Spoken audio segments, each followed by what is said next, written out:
Non coplanar vectors हैं, तो अगर नॉन कोप्लेनर वेक्टर्स हैं तो उसके साथ में हमें ये दे रखा है, then prove that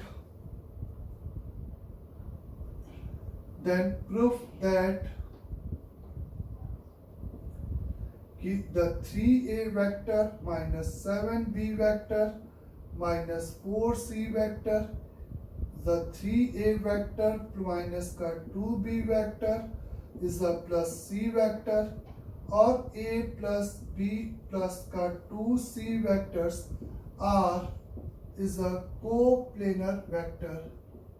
तो अगर आपको प्रूफ या वेरीफाइड करना है कि whether the given vectors are coplanar और नॉट, तो उसके लिए आप सिंपली यहाँ पर क्या काम करोगे कि इन तीन वेक्टर्स ए बी सी चूंकि नॉन कोप्लेनर वेक्टर्स हैं और उनका लीनियर कॉम्बिनेशन कोप्लेनर अगर है या नहीं है वो केवल और केवल इनके कोफिशिएंट्स के डिटर्मिनेंट पे इस डिपेंड करेगा। तो अगर मैं इस डिटर्मिनेंट को सिंपली कैलकुलेट करूं, 3 माइनस 7 माइनस का 4 इज 3 माइनस का 2 एंड 1 1 1 एंड 2, अगर ये आपका 0 आ जाता है तो इसका मतलब given statement is hence proved हो जाएगा। और इसको प्रूव करने के लिए सीधे मैंने 3 मल्टीप्लाइड बाई इज माइनस का 2 माइनस का 4 माइनस का 1 माइनस का 5 is plus 7 multiplied by is 7 multiplied by 6 minus का 1 यानी कि 5 माइनस का 4 मल्टीप्लाइड बाई इज 3 प्लस का 2 यानी कि 5 ये आएगा। तो यहाँ पे माइनस का 15 35 और 20, तो ये आपको 0 दिख रहा है, तो डेल्टा की वैल्यू 0 आ गई, यानी कि उन नॉन कोप्लेनर से बनने वाले तीन वेक्टर वो आपके यहाँ पे सिंपली क्या हो गए है, इज द कोप्लेनर वेक्टर हो गए, क्योंकि उनके कोफिशिएंट का डिटर्मिनेंट यहाँ पर क्या है, सिंपली 0 है। इज सिंपली ये चीज 0 है। तीन वेक्टर्स के कोप्लेनर होने की ये सिंपल कहानी हो गई है। नाउ इफ अगर मैंने कहा कि if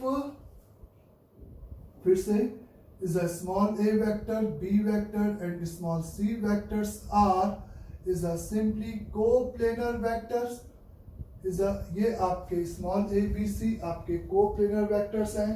Then prove that is the given 4 points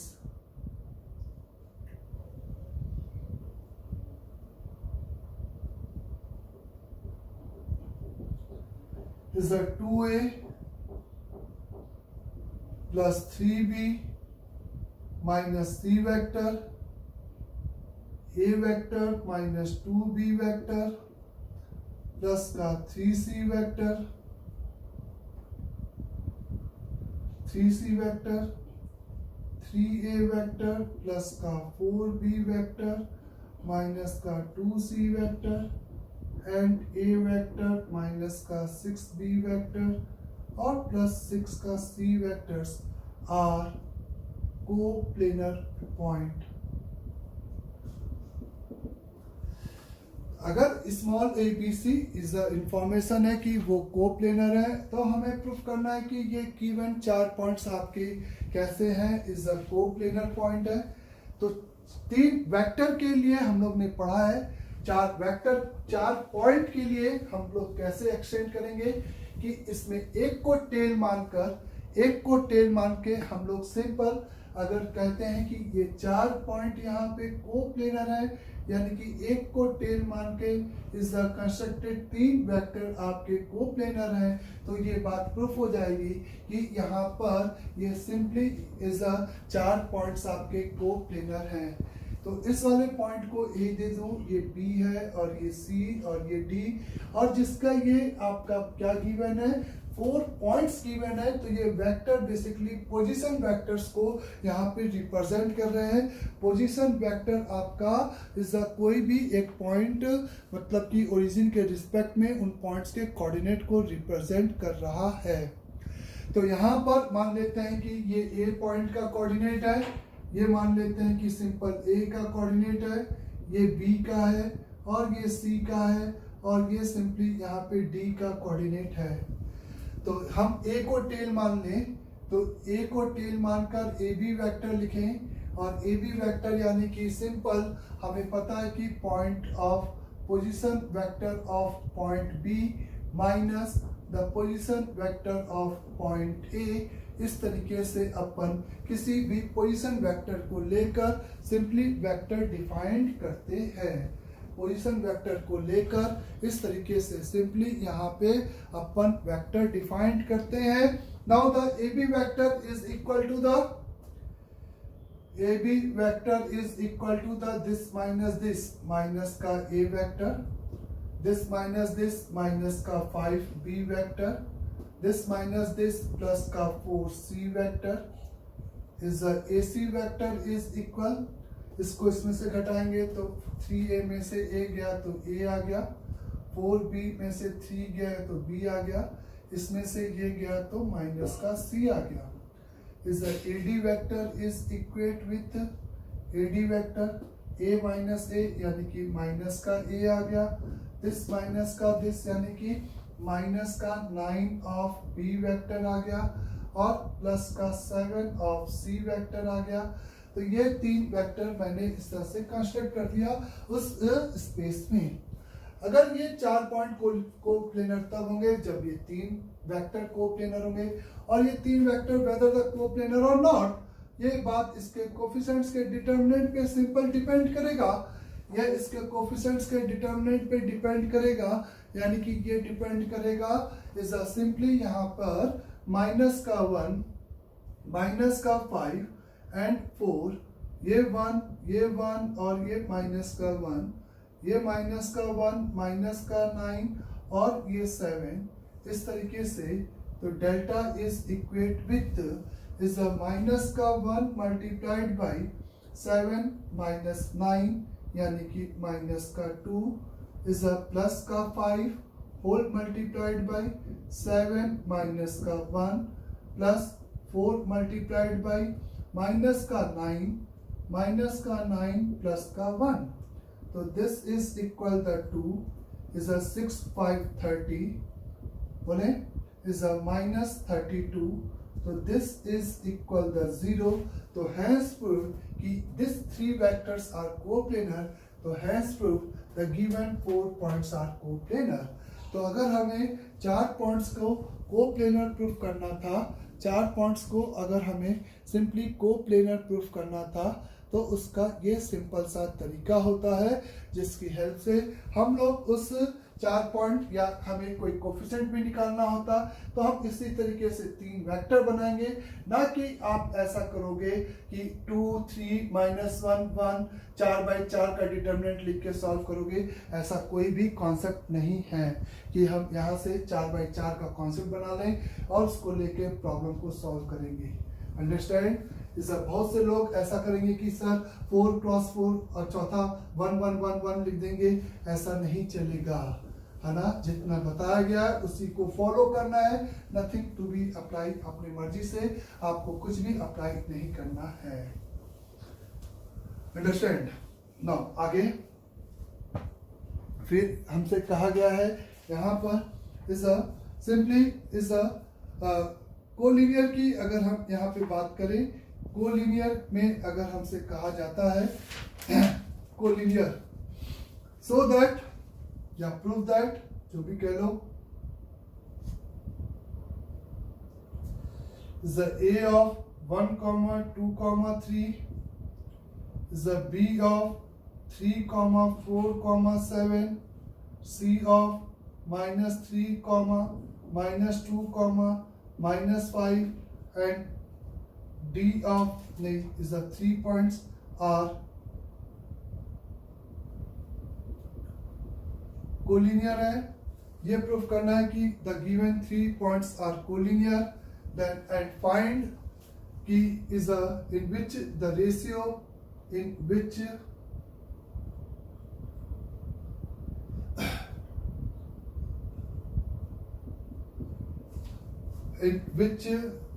the C divide in which the C divide AB, मतलब पूरा है find ratio in which the point C divide AB, वो आपको ये पता करना है as well as CAD को किस रेशियो में डिवाइड कर रहा है। तो थ्योरी में मैंने कहा कि अगर 3 पॉइंट्स इज अ कोलिनियर है तो सबसे पहले ये नहीं करना है कि इनके 3 का इज अ डिटर्मिनेंट 0 है कि नहीं है।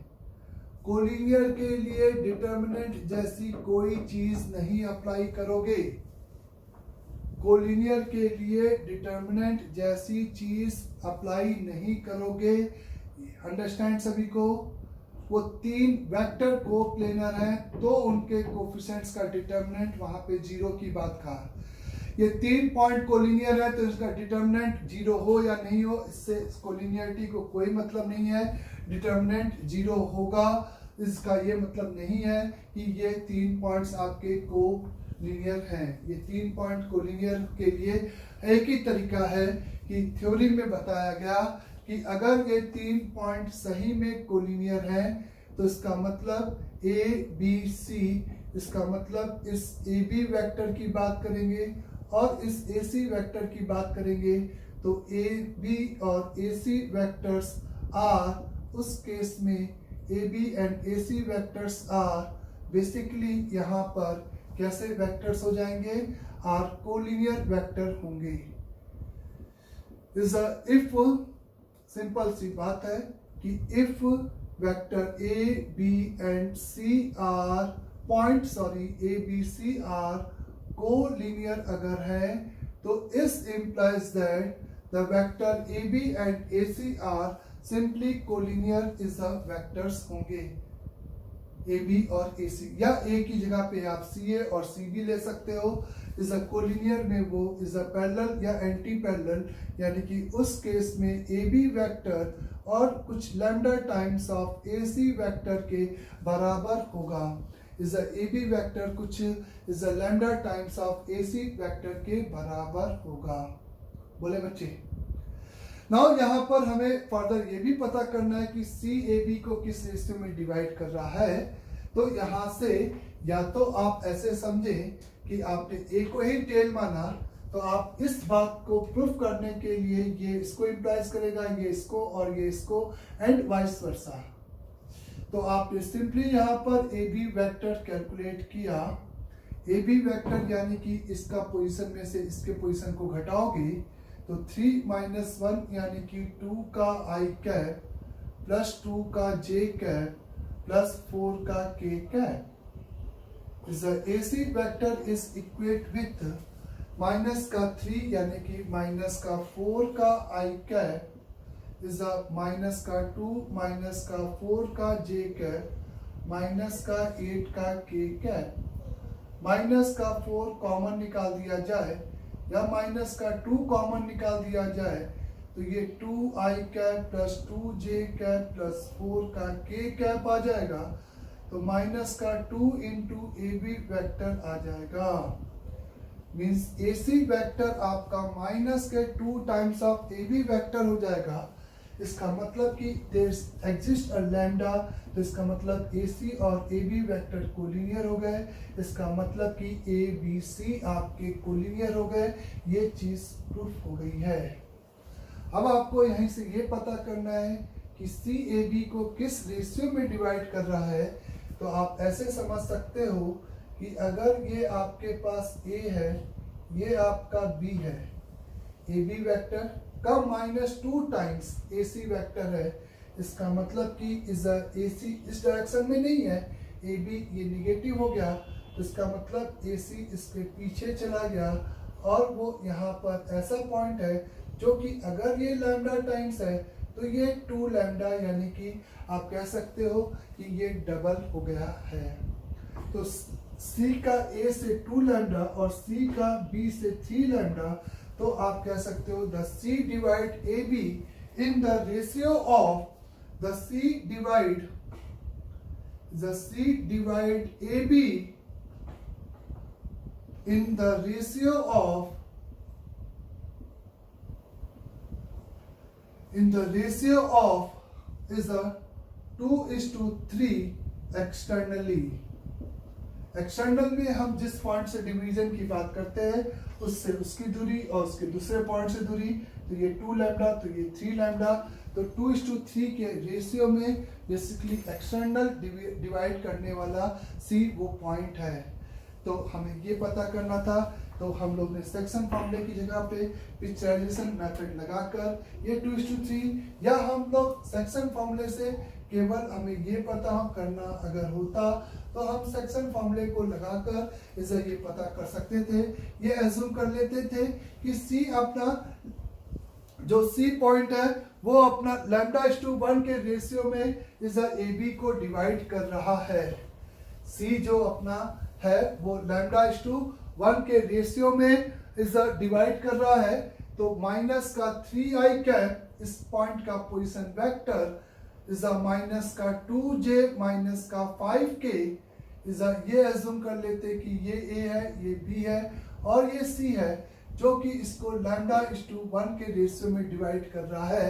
लैम्डा पॉजिटिव आ गया तो इसका मतलब C इंटरनल, लैम्डा नेगेटिव आया तो एक्सटर्नल, और नेगेटिव में भी अगर इसका मॉडुलस वैल्यू 1 से बड़ा आया तो वो C इधर जाएगा, 1 से छोटा आया तो A से ज़्यादा कम दूरी रखेगा तो वो एक्सटर्नली A की तरफ जाएगा।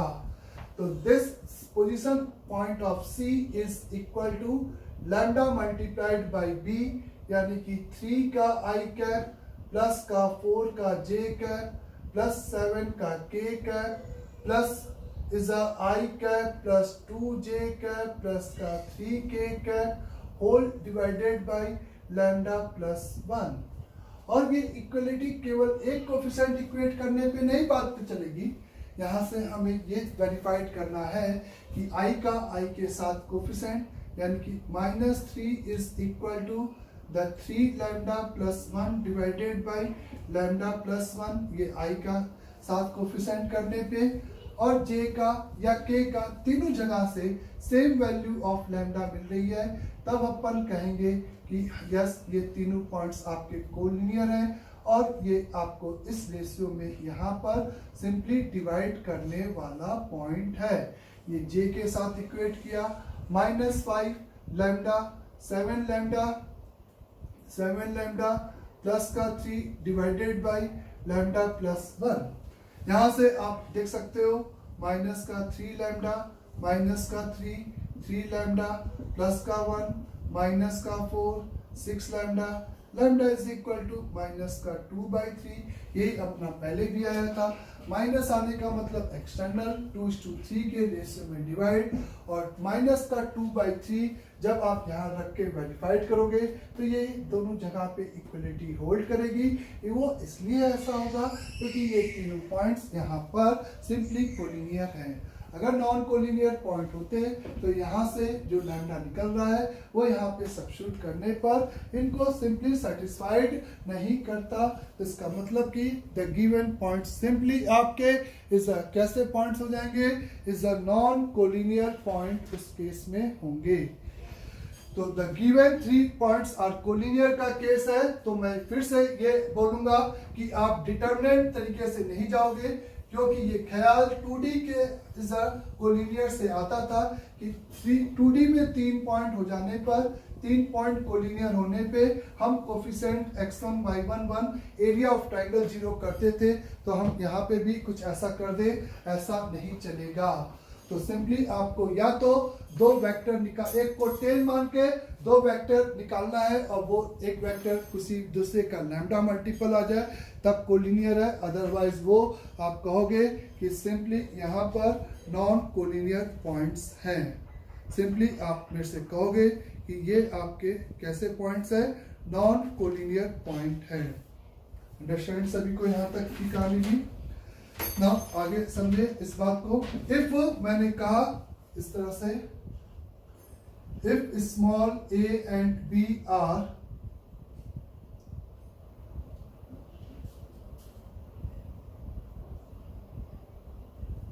Non collinear points, non collinear vector, sorry 2 है, सच दैट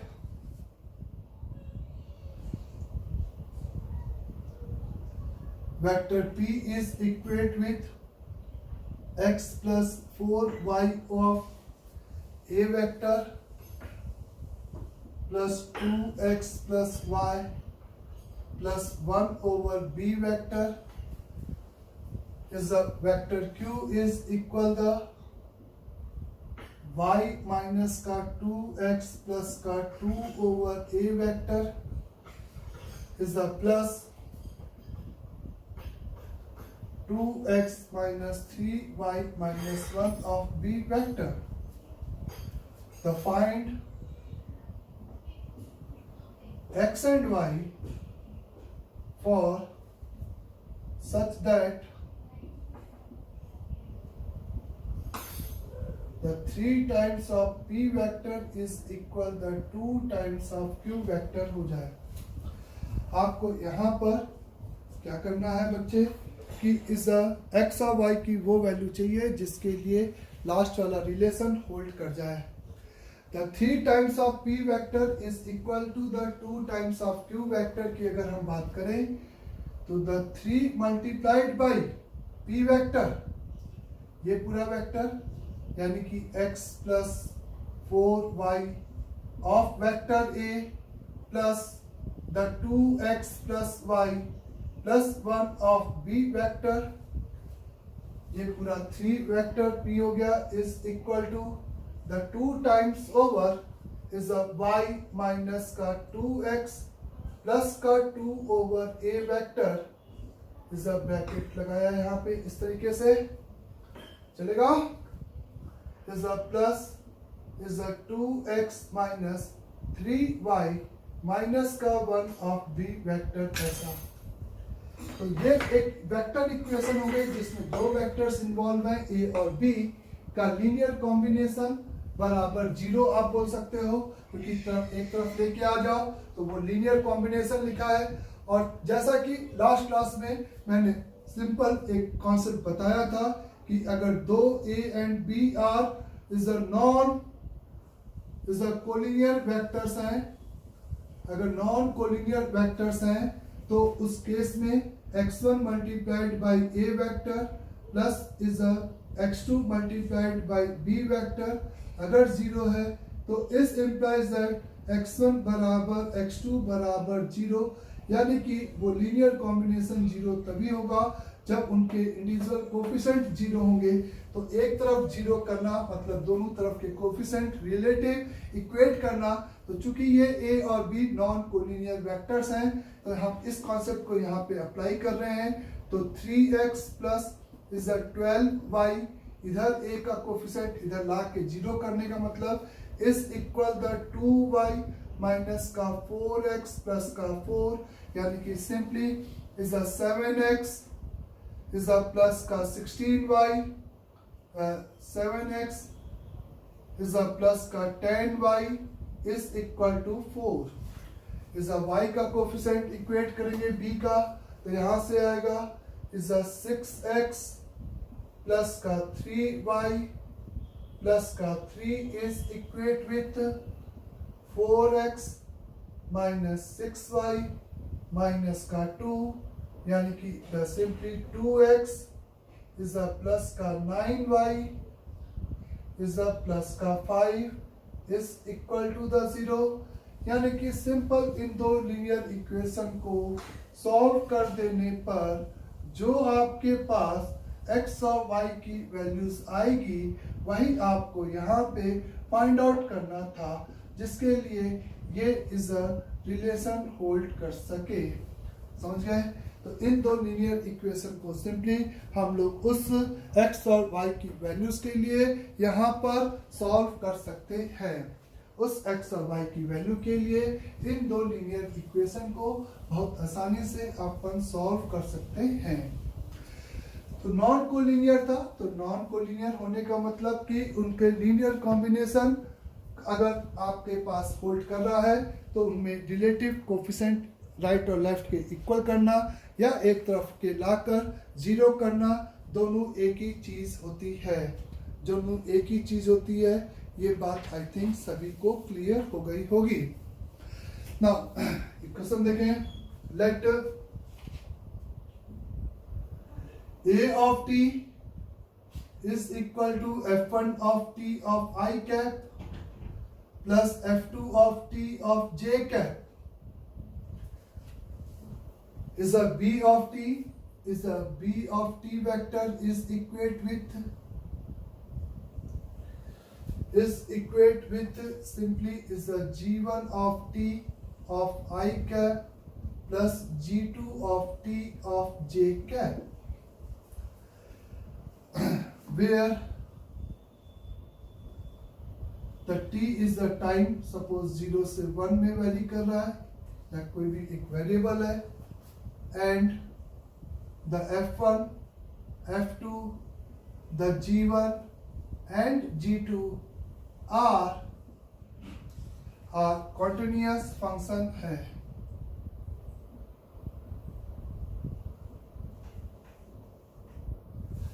ये चारों आपके सिंपली कॉन्टिन्यूस फंक्शन है. A of 0 is equal to 2i plus 3j. A of 1 is equal to 6i plus 2j. B of 0 is a 3i plus 2j. B over 1 2i plus 6j. Then so that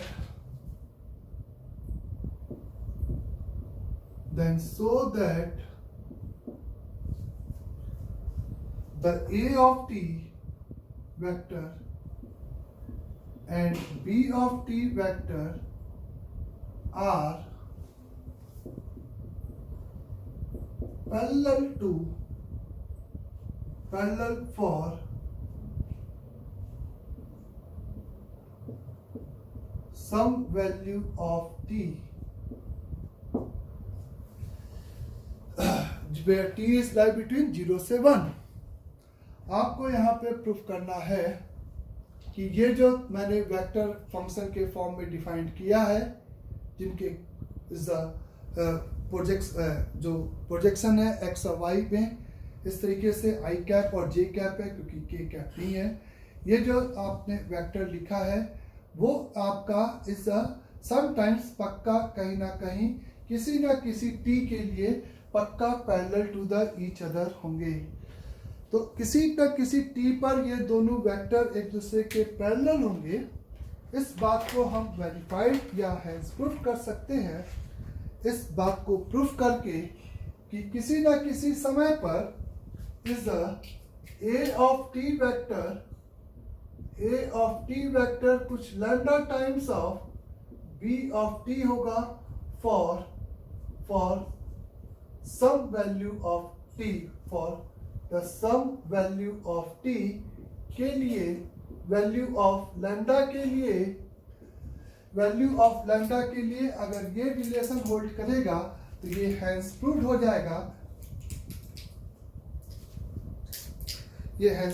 जाएगा कि ये दोनों vector एक दूसरे के पक्का parallel होंगे.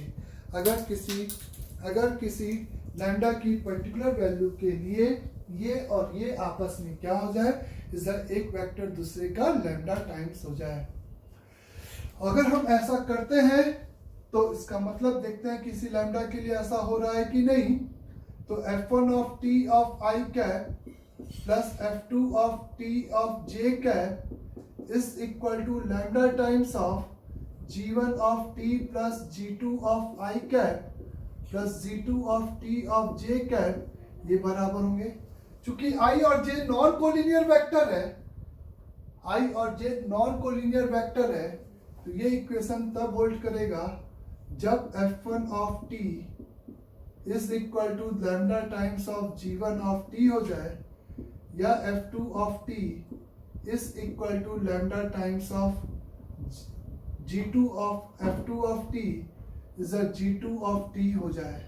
सही है, यानी कि f1 of t divided by g1 of t is equal to the f2 of t divided by g2 of t, ये रिलेशन होल्ड कर जाए. कहने का मतलब कि ये बात तब इज सो होगी जब ये रिलेशन किसी ना इक्वलिटी किसी ना, तभी ये वेक्टर और ये वेक्टर एक दूसरे के किसी पर्टिकुलर लैम्डा के लिए ये रेशियो अगर बराबर होंगे, तब जाकर आप कह सकते हो कि ऐसा होगा। और ये इक्वलिटी होल्ड करने का मतलब कि अगर मैं ये कहूँ F1t into G2 of t और क्रॉस मल्टीप्लाई किया F2 of t into G1 of t, ऐसा कुछ हो जाए बच्चे, बोले ऐसा कुछ हो जाए तो ये रेशियो होल्ड कर जाए। ये रेशियो होल्ड करने का मतलब अगर ये इक्वेशन होल्ड कर रही है, मतलब एक नया फंक्शन अगर मैं h ऑफ t कंसिडर करूं तो F1t into G2 of t minus F2 of t into G1 of t। Collinear में इज द रेशियो एक वेक्टर दूसरे वेक्टर का लैम्डा मल्टीपल। ये वेक्टर है, ए वेक्टर और ये बी वेक्टर थे। ये वेक्टर इसके इज लैम्डा मल्टीपल, यानी कि इधर और इधर के रिलेटिव कोएफिशिएंट इक्वल, यानी कि ये रेशियो बराबर, यानी कि ये मतलब इसको इधर लाकर एक नया h ऑफ t नाम दे दिया जाए तो h ऑफ t की वैल्यू इस हमें ये प्रूफ करना है कि ये नया फंक्शन जो मैंने h ऑफ t लिखा है वो किसी ना किसी पॉइंट पे पक्का जीरो होगा रियल वैल्यू ऑफ t के लिए। अगर ये h ऑफ t कहीं पर जीरो होगा तो हम ये बोल सकते हैं कि ये बराबर जीरो, यानी कि ये इक्वल तो ये इक्वल, ये इक्वल तो ये लैम्डा, तो ये वेक्टर एक दूसरे के उस t के लिए क्या हो जाएंगे, particularly is a parallel to the each other हो जाएंगे। अंडरस्टैंड सभी को? तो इस बात को दिखाने के लिए हमारे पास ये चारों वेक्टर कॉन्टिन्यूअस है, ये चारों वेक्टर कॉन्टिन्यूअस है, तो मैं बोल सकता हूं कि इस फंक्शन की एंड पॉइंट पे पॉइंट वैल्यू h ऑफ 0 और h ऑफ 1 अगर अपोजिट साइन के हैं तो continuous function is a intermediate value, यानी कि 0 जरूर कंसीडर करेगा। तो अगर मैं यहाँ पे h ऑफ 0 निकालूं, h ऑफ 0 निकालूं तो h ऑफ 0 a ऑफ 0 पता है, तो ये पता है, यानी कि आपको f1 0 पता है 2, f1 0 की वैल्यू बच्चे 2 हो गई, 2 G2 G0 की वैल्यू यहाँ पे 2 हो जाएगी। G1 I cap plus G2 J cap से आप t बराबर 0 करोगे तो ये 2 आएगा, minus F2 of 0, F2 of 0 यानी कि ये 3 आएगा, इस क्लियर सभी को 0 के लिए, G1 ऑफ 0 यानी कि ये 3 आएगा, तो 4 माइनस 9 यानी कि माइनस का 5 आएगा। और h ऑफ 1 कैलकुलेट करोगे, h ऑफ 1 के लिए हमें क्या गिवन है बच्चे, f1 की वैल्यू 1 पे, यानी कि यहाँ पे t को 1 रखा तो ये 6 multiplied by G2 of 1, G2 of 1 यानी कि